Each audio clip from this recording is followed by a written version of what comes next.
Right, so since Sky passed away, I've been noticing rats in the garden. It's funny because when she was alive, she would often run into the garden chasing things.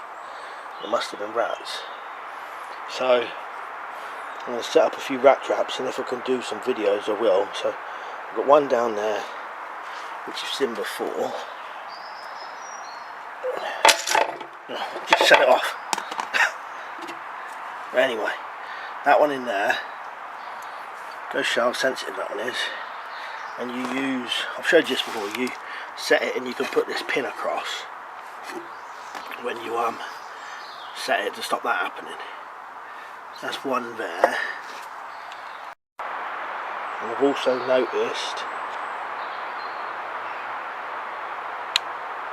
that hole, I saw a rat run through there. So I might either try a deadfall or a rat snare on there.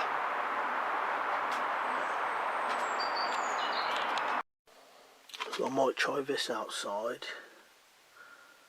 If that focuses, you can see it.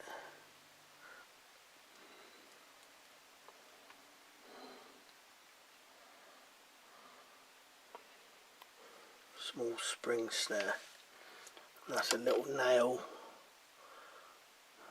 with the split ring resting on it. And I've done 2 holes, so it can just be screwed to the fence or whatever.